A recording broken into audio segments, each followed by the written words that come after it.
Welcome, everybody. You're listening to Cavs Talk. My name's Kyle Murray, and I'm here with my co-host, Mark Canterbury. How's it going, Mark? Real good. Can't complain, Kyle. How are you today? I'm pretty good. I'm excited. We've got basketball coming back soon. I wasn't really expecting this quick of a turnaround from last year's postseason to maybe starting the season around Christmas time this year, and seems like maybe even preseason for a couple games before that. But I'm excited. Got the draft coming up in a couple days. Excited to see what the Cavs do. Yeah, absolutely. It's crazy because in a lot of ways it's sooner than we expected, but later than we expected as well. Because the draft was supposed to be back in June, July, and now here we are in November, finally having it. So that's really exciting. But on the other hand, season just ended, a couple months ago, and already December 22nd, we're starting back up. Speaking of which, I'd like to give a quick shout out to King James over there in LA and the Lakers for holding it down, winning his 4th ring, trying to be one of them on Mount Rushmore. So got to give credit where credit's due. We'll always have love for LeBron here on Cavs Talk. I think Kyle and I both feel very strongly about that. But unfortunately, we are not the Los Angeles Lakers. Far from it. We are the Cleveland Cavaliers. So this is our big day, is the draft. So we got a lot to cover here today. I'm really excited to talk about a lot of different stuff in terms of who we might pick, who we think is a good pick, and then Kyle and I will get into what we think is best. So yeah, it should be exciting. I am also excited. Yeah, safe to say we're all excited here. I know we had introduced ourselves in the past on this podcast, but with it being a new year, probably want to do that again. So just to give a brief introduction, my name's Kyle Murray. I'm from Cleveland, Ohio. I currently live in Columbus, Ohio. Still have always been a big Cleveland sports fan. Indians, Browns, Cavs, especially the Cavaliers. Within my friend group, just gotten really into basketball and the NBA, so it's been what we stuck with and talked about most, and kind of translated that into this podcast. Mark, what about you? Yeah, same here. My name's Mark Canterbury. I am, a big Cleveland sports fan as well. I'm from Cleveland. I actually currently live in Cleveland. I have lived other places in between, but my loyalty has always stayed here in the land. Kyle and I have been friends for a long time, and we've been Cavs fans for even longer.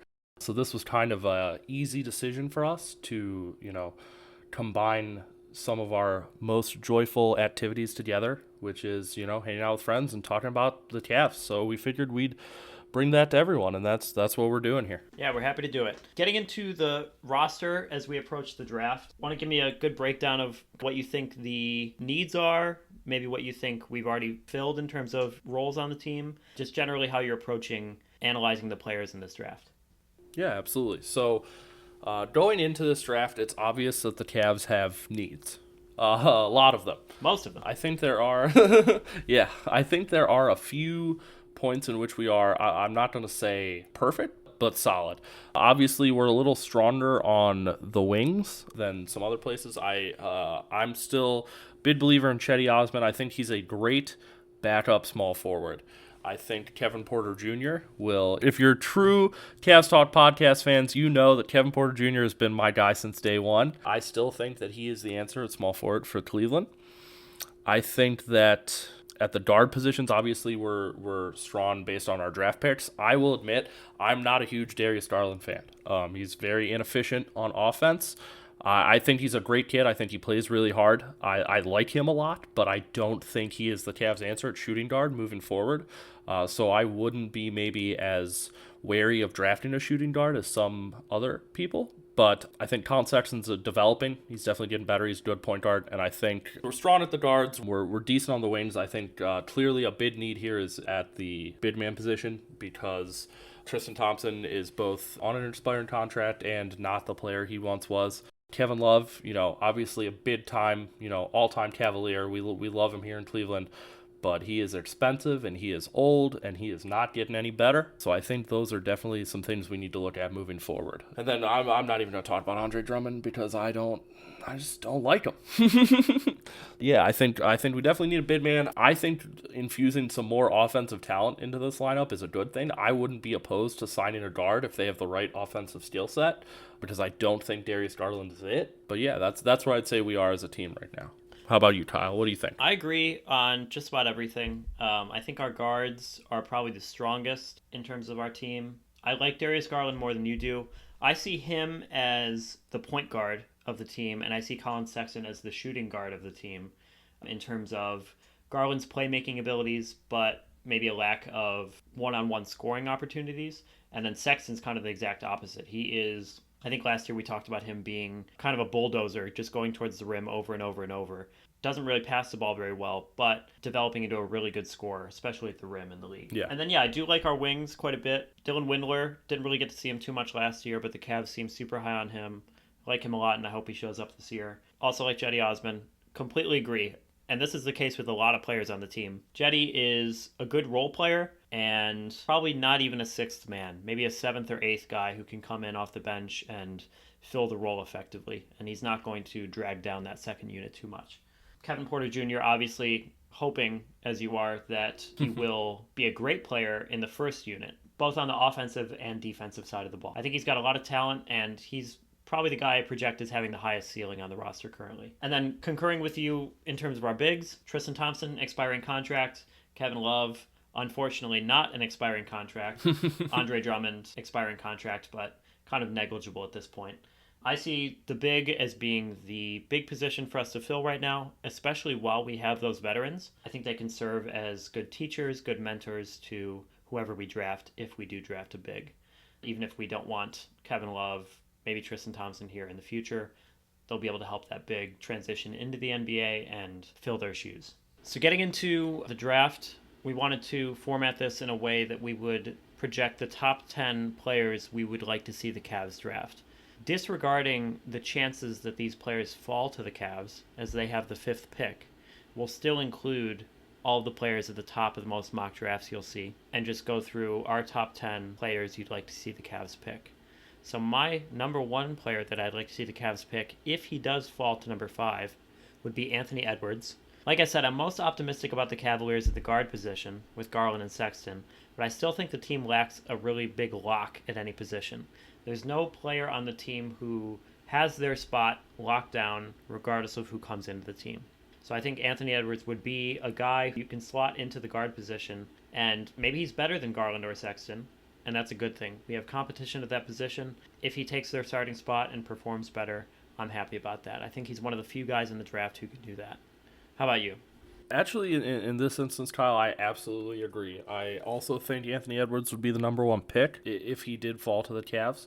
I believe that he has the most NBA-ready body out of anyone in the draft. I believe that he is the most ready to contribute to winning basketball. In terms of offensive production, I would compare him to a Donovan Mitchell almost, in terms of he's that kind of prospect. So I think that in terms of talent, I think he's a clear cut above 99% of this draft. And I think at that point, you kind of have to take that over the position he plays. And because of that, I believe Anthony Edwards realistically is the consensus number 1 and is that for a reason. Agreed, yeah. We were talking even before we started recording about how if the Cavs could get even like a superstar light player, we have a decent amount of guys who maybe are already solid or are younger and we hope will develop into solid players, but to compete and kind of go deep into the playoffs in the NBA, you need at least a superstar light player, and I think Donovan Mitchell is a really good example of that. So I really like that comparison. Obviously, both of us don't think he's going to drop to 5, might not even drop to 2, but Anthony Edwards would be our number 1 pick. Number 2 pick for me would be James Wiseman. I think he and Anthony Edwards are the 2 guys you want to pick regardless of fit. Just in terms of straight talent, raw potential, those would be the 2 guys I would pick if I was an NBA team, regardless of whether I have a need for them on my roster. James Wiseman has been talked about as being a really raw player. Might need the most development out of anyone in the draft, but I think he's a really great big. And I think that he'd be someone who would thrive under the tutelage of Tristan Thompson, Kevin Love, and Andre Drummond. How about you? Well, Kyle, I think this is our first disagreement of the night. I think there's one other player in this draft that fits the talent criteria that I was describing with Anthony Edwards, and I believe that that's LaMelo Ball. I would take LaMelo Ball second. If he could fall to the Cavs, that's who I would take, and here's why. LaMelo Ball possesses a couple things that 99% of other players going into the draft don't. One, he's already got professional experience. Making the move to go play in Australia rather than going to college, something we're seeing a lot of prospects do more and more. Not necessarily Australia, but overseas in general. And I think that there is value in that high level, against grown men basketball experience that LaMelo Ball has. And clearly he's shown that he can still be, competitive at that level, very competitive and dominant at that level. So I think that speaks a lot to the polish of his play. And then on top of that, his playmaking is what I would call transcendent. He's got all-star to superstar level ball handling and playmaking. And I think when you have a skill of that caliber, you put that above being well-rounded in certain instances. And I think on top of that, you combine that he's, part of the Ball family. He's used to the media in his face. He's used to the big moment. He's used to being the guy. So day one, he offers veteran experience. He offers composure, media readiness. I think he's a good fit to any NBA organization. And I think the Cavs would be lucky to have him. So yeah, I do have LaMelo Ball a couple spots down. I actually have him at 4. And we'll get into that more because I want to go through this sequentially. But where do you have James Wiseman, if you don't mind me asking? He's going to be my 3rd. Going to be your 3rd. Okay, so coming up next. Well, in terms of LaMelo, I think he's just a risky pick. He is part of the Ball family, which is nice in terms of preparation for media. He's a flashy player, which means he's going to make a lot of cool plays, and he projects to be a really good playmaker. But we've got a team full of young guys progressing, learning the game. We've got a couple older guys who are mentoring those young guys through. And as good as LaMelo Ball might be, I don't want him to disrupt that locker room at all. You've got Garland, Sexton in there. They're progressing pretty well. I'm optimistic about how they're going to turn out. LaMelo Ball, I don't want a diva, essentially, coming into the locker room and bringing any toxicity in there. And for as many pros as the Ball family might have, I see that as a huge negative. No, I think that's totally fair. I would agree that definitely he brings his own set of problems. If you were to pick LaMelo Ball, you got to be all in on that. So I would say if you're the Cavs organization, that's the pick I would make. But if they're not sold on that, I would agree with you that it would be the wrong choice. I think if he was a big, I would be much more willing to take him because he at least wouldn't risk disrupting the chemistry between the guards at all. I agree. I could be wrong. I mean, I don't want to say that his ceiling isn't unbelievably high, but if he was the same player and just seemed more easy to work with, I'd be putting him probably at number 1 or number 2, but I've got Wiseman there now. That's fair. I know you said you have Wiseman number 3.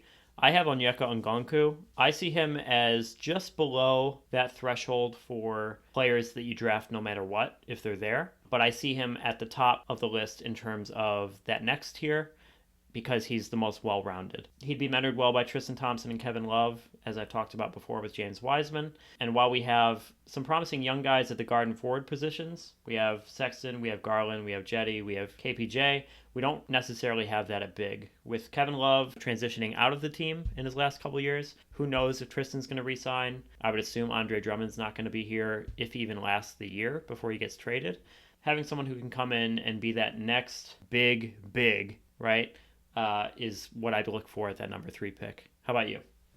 Well, with the number 3 pick, like you said, I am looking for that next big, but since I didn't have Wiseman quite as high up as you did, that's why he slots in at 3 for me. I will agree with you that Onyeka Okongwu is extremely well-rounded, maybe the most well-rounded prospect in the draft. But, with that well-roundedness, you're sacrificing ceiling, right? So I think in terms of the next big, I think James Wiseman really gives you what you're looking for. And I think that, like you said, he's unpolished, but he's a physical specimen. He's dominant, offensively, defensively, just with his size and athleticism. And I think that that's something, especially as we've mentioned before, with the Cavs rotation being so, I don't want to say light, but maybe old is the right word at the bid position, is I think that Wiseman would be a great pick. I do want to bring something up here. We seem like we agree on pretty much everything so far. We've both got Edwards and Wiseman in our top 3. And I take this as symbolic of how LaMelo Ball would affect the Cavs locker room. He's disrupting our draft, right? We've agreed on everything, and everyone would be in the same spot right if it wasn't for LaMelo Ball. So just want to throw that in there. He's already screwing things up in Cleveland, is my point. All right. I've got him at number 4. Okay. I had him lower, and then we had talked before the podcast, and listening to you, I moved him up a decent bit. Despite my gripes with him in terms of his personality, him getting that pro experience in Australia is huge. That's just straight up different than college ball. His attitude, effort, decision making, they need a ton of work, but hey, I thought Lonzo was kind of a diva coming into the NBA, especially with the Ball family, and I think Lonzo's turned out pretty well. He's definitely got his flaws, but in terms of the locker room cancer or diva department, I mean, he's quieted down pretty well and kind of distanced himself from his father. So LaMelo Ball, just like I said about Anthony Edwards, if you bring more competition to the guard position and you win out and you get that spot, the team's gotten better. So that'll challenge Garland and Sexton if they haven't been working hard already to work even harder. Can't do anything but benefit the team if LaMelo Ball turns out the way that scouts think he will. Who do you have at number 4? At number 4, and what's exciting about this is now we're kind of getting into the picks that might actually come to Cleveland. That's true, yeah. A lot of these guys won't drop. Yeah, so I have, forgive me if I pronounce this wrong, but I have Denny Avdija. I think that Denny Avdija is the best wing available in the draft. I think that he possesses a lot of skills that are NBA ready. Great ball handler. He's a pretty good playmaker, and he can create his own shot, which is really exciting. I think any NBA team would want his immediate offensive production. And the other thing to consider is that because he's an international prospect, I think that a lot of teams are looking at them maybe a little longer, maybe looking a little harder than they did previously. Now that we've seen, the Kristaps and the Luka Doncics of the world and the Giannis's, I think that's really opened NBA scouting offices, opened their eyes to what's out there. And I think no one wants to be the guy who passes on the next big international star. So that's part of the reason why I have him so high, is I also don't want to be wrong. But he does have some weaknesses. He's definitely not the biggest player at 6'9". And then the one thing that really concerns me is his free throw shooting percentage in college. He shot below 70%, which is pretty alarming, especially from a perimeter player who you want to contribute to your offense. Three-point shooting gets more and more important every year in the NBA. Free throw shooting in college is probably the best indicator of how that's going to turn out in the NBA, so that is a little bit concerning for scouts. But other than that, I think that he's a great kid, and I think that he'd be a good addition to any roster. Yeah, I totally agree about him. I don't think I can pronounce his name any better than you can, but I have him just a few spots lower at number 6. As a good defensive and playmaking wing, I am not very excited about a player like that. But if you think about the way the Cavs are structured right now, you've already got Colin Sexton just running to the rim every chance he can to score. So you don't really need someone who is going to dominate the scoring aspect on the team. If he's a good defensive wing and is able to bring some playmaking to our offense, that might just help enable the offense to work more efficiently. At number 5, I've got Isaac Okoro. He is kind of in the middle. We're getting into that range of players that don't really have any transcendent talents. They might be good at some things, bad at some things, or competent at just about everything. I think Isaac Okoro is the latter there, competent at just about everything. He's not the best scorer in the draft. He's not the best defender in the draft, but he's far from the worst. His free throw percentage scares me in terms of how it might translate into his offensive production in the NBA, but I think he'll be an immediate contributor on the team, and I think he's a really solid player who won't bring any glaring weaknesses. Who do you have at number 5? At number 5, I think the best pick for the Cavs, and I think honestly the most realistic pick in terms of who we're actually going to end up with, I would take Obi Toppin. Now the reason for this is Obi Toppin won almost every award in college basketball last year.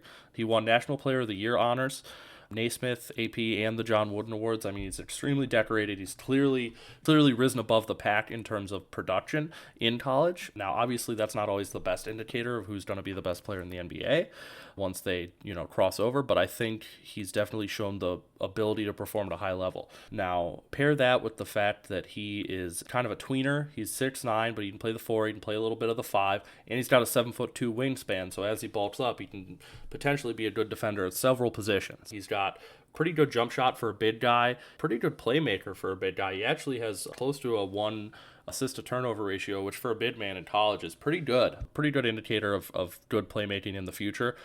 He's not the fastest guy laterally, but he's got good leaping skills and he's a good finisher at the rim. So I think he's maybe the last player in the draft that's left that is a game changer. I think he has a lot of NBA-ready skills that maybe a lot of other players don't. He's ready to contribute offensively and at the rim.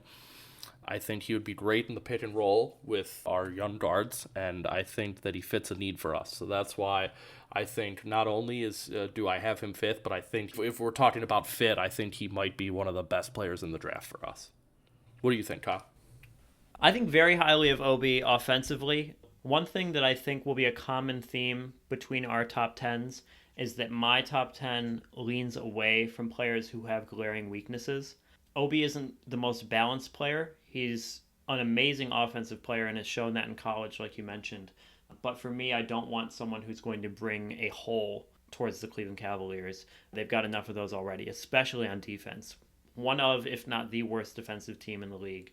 For that reason, I have him a bit lower. But I do recognize his awesome offensive talent, and I think that'd be really exciting to watch. And as a net rating, he would probably be a net positive for the Cavs, which I would say for most of these guys. I just have him a little bit lower in my draft. At number 6, we've already talked about him a bit. I do have Denny Advija. Like I said before, he could serve as a great enabler for our offense, as we have Sexton, who is a big scoring guard. We don't need another dominant guard or wing in terms of scoring potential. So I think he'd be a good fit. I have him there at number 6. Kind of already talked about what I think about him. Who do you have at number 6?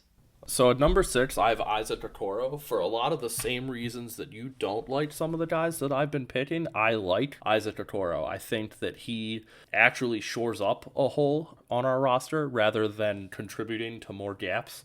He's an elite defender, which obviously there's always a transition period from college to NBA in terms of defensive impact, but he's shown the tools and ability and motor to be an impactful defender in college, and I think that will translate to the NBA. He's got good size for a small forward, 6'6", 225, but he's pretty athletic. He does need to develop offensively, but I think with the offensive talent at the guard position that we already have, I think having a strong defensive wing would help the team a lot. And I think Isaac Okoro brings a lot of those things to us. I think he does have some offensive weaknesses, and he definitely wouldn't be a focal point, but I think that he'd be a good pickup, and he would shore up the defense in a big way. Agreed. So I talked about Isaac a little bit earlier. Just think he's a really competent guy. Like you said, superb defender. You can never get too many of those. I have him a little bit higher. Him and Denny are kind of interchangeable for me. Would be happy with either one of them. At 7, I've got Killian Hayes. He's one of the highest rated prospects in the draft, but someone I've seen fluctuate on a lot of mock drafts online. Has a great left hand, isn't as great with his right hand in terms of his dribbling and playmaking ability, but seems to be able to put himself in a position to succeed regardless, just off raw talent. Seems to have a lot more upside than just being another good or competent guard on the team, but is someone I still rate well below Anthony Edwards, but higher than maybe someone like Tyrese Halliburton, who I have later on in this mock draft. Who do you have at number 7? At number 7, I've got Onyeka Okongwu. Now, I know you had him at 3, and I don't think it was a bad decision to have him at 3. I think he's the last player on my list that really has elite skills. He's an elite defender, which obviously would be a great fit for the Cavs. He's a great finisher at the rim. He's very athletic. He can play on offense and defense, and in that sense, he'd be able to contribute to winning NBA games immediately, and I think that's a great thing. My issue with Onyeka, and the reason why I have him at 7, is offensively, he's a little too patient. He sometimes doesn't force the issue, even if he has the athletic or physical advantage. He's not very polished in terms of post play. You know, he shot a high percentage at the rim, but a big reason for that was just that he's an elite physical talent. He's got great positioning, and he's just stronger than a lot of kids in college. So I think once he translates to the NBA, he's going to need to develop his offensive skills a lot more if he's going to be a superstar level talent, which is why I have him 7th. But in terms of coming in day one, contributing to winning basketball and filling up a need for the Cavs, I think he'd be excellent. So that's why I have him at 7. And if Obi's not available, I know this kind of doesn't make sense because I have Okoro at 6, but if Obi's not available, I think Okongwu is my next favorite player for Cleveland. Yeah, not much more to add there. I agree pretty much on everything, just to a greater degree. I think even more highly of him than you think in terms of the positives you highlighted. At number 8, I've got Patrick Williams. I like him quite a bit. Classic player that fits my mold of what a good NBA player might be. Seems very intelligent and plays within the team. Like I said, doesn't bring any glaring weaknesses to the team. Maybe not some superstar upside, but we can always take another solid wing to go with Jetty and Dylan Windler. Turnovers and his footwork seem to be issues, but I think those are coached more easily than some of the other issues we talked about with some of the players in this draft. And that's another common theme for me. Coaching someone to be a great shooter seems like it is a bit more difficult than working on something as simple as footwork. And I don't want to say footwork's simple, but you see a lot of players come into the league and scouts question their free throw percentage, for instance, like we've talked about. They might not become a great shooter, as evidenced by their free throw shooting in college or overseas, whatever you want to say. So someone who doesn't project to be a good shooter based on stats or form worries me a lot more than something like footwork or ball handling decisions, something like that. Patrick Williams, for that reason, I rate him a little bit more highly and think he's a much risk averse player. Who do you have at number 8? At number 8, I have Killian Hayes for a lot of the same reasons that you touched on previously. I think he's got good size for a point guard. He's 6'5". He's got a good wingspan. He's a pretty good athlete. He's not an elite athlete, which I think holds him back compared to a couple guards in this class. He's got decent range. He's a great ball handler and a great passer. Really good at running the pick and roll. In that sense, he'd be able to contribute right away. But defensively, he's not amazing. He's got length, but he's not a great one-on-one defender yet, and that's something that takes a long time and is never a guarantee to develop in the NBA, so I think that's something that scouts need to look at. He's not an elite athlete, and he's not the world's best shooter. I think if his shot develops to the point where it matches the rest of his offensive game, I think he'd be very dangerous, but I think at this point, he's definitely a lottery pick. He's definitely got a lot of talent, but he's a slight project, so that's why I have him at 8th. What about you, Kyle? What do you got for number 9? Number 9, I got Obi Toppin. Like I said, he's a little bit lower for me.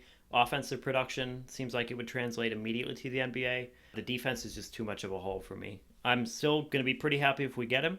He's just not as far up there as he is for you. Who do you have at 9?